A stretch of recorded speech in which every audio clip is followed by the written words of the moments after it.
अस्सलामु अलैकुम वरहमतुल्लाहि वबरकातुहू। आज की वीडियो में है कि अल्लाह कुछ बातें ऐसी हैं जिनसे अल्लाह सख्त नाराज़ होते हैं। कुछ बातें ऐसी हैं जिनसे अल्लाह सख्त नाराज़ होते हैं कि नंबर एक औलाद को गाली देना, और ख़ास कर बेटी। औलाद मतलब ख़ास करके बेटी को गाली देना, नंबर एक। नंबर दो है दिल में बुग़्ज़ रखना, दिल में बुग़्ज़ कीना कपट रखना। नंबर तीन है मेहमान को देखकर मुंह बनाना। बहुत सारे लोग होते हैं ना, मेहमान अगर दो तीन आ गए घर पे तो उनको देख करके मुंह बुरा सा बना लेते, अरे कहाँ से आ गए, मुझे मेरा काम फैलाने और मुझे ये करना होगा वो करना होगा। तो ये चीज़ें अल्लाह ताला को बहुत पसंद है। ये जो हरकतें हम लोग करते हैं, हम जो भी वाइफ होती है घर के या औरतें होती है जो भी ऐसा करती है, बहुत मतलब अल्लाह के नापसंदीदा अमल में से है ये। नंबर चार है माँ बाप की अक़ल को कोसना। समझ रहे हैं? माँ बाप की अक़ल को कोसना मतलब कि कोई भी ऐसा फ़ैसला माँ बाप अगर हमारे हक़ में करते हैं और हम उनको मतलब अपने पीछे साइड में, या बोलने वाले तो मुंह पर भी बोल जाते हैं माँ बाप को कि आपकी मतलब ऐसा नहीं करना चाहिए, आपकी अक़ल काम नहीं कर रही है वो। तो माँ बाप की अक़ल को कोसना, ये अमल भी अल्लाह को बहुत नापसंदीदा है। नंबर पाँच है अज़ान के वक्त काम में मसरूफ़ रहना।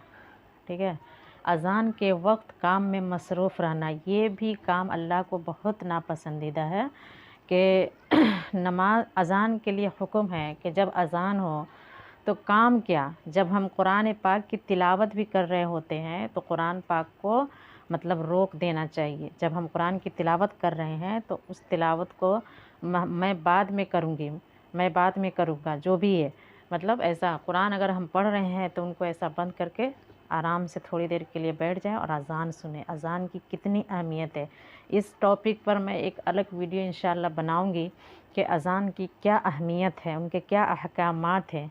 ठीक है, तो अज़ान के वक्त मतलब काम में मसरूफ़ नहीं रहना है। जो भी काम हम कर रहे हैं उस काम को स्टॉप कर देना है, रोक देना है। ठीक है, नंबर पाँच था।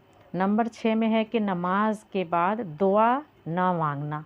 नमाज़ पढ़ते हैं, अक्सर देखने को होता है कि हम नमाज़ पढ़ लेते हैं और मतलब जैसे नमाज हो गया, सलाम के बाद की दुआ हो गई, सब कुछ हो गया और हम फिर मुसल्ला समेटते हैं और उठ जाते हैं।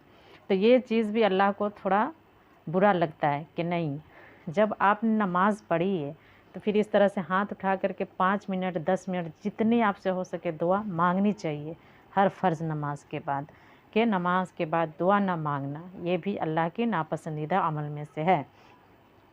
नंबर 7 है दस्तरख़्वान पर बातें करना। अल्लाह अकबर दस्तरख़्वान पर बातें करना अभी तो इतनी आम बात हो गई है कि बातें क्या, जब तक टीवी नहीं चलेंगे खाना नहीं खाएंगे। ठीक है, जब तक टीवी नहीं चलेंगे, बातें तो छोड़िए, टीवी चला करके फिर खाना खाना पड़ता है, ऐसा माहौल बन गया हुआ है।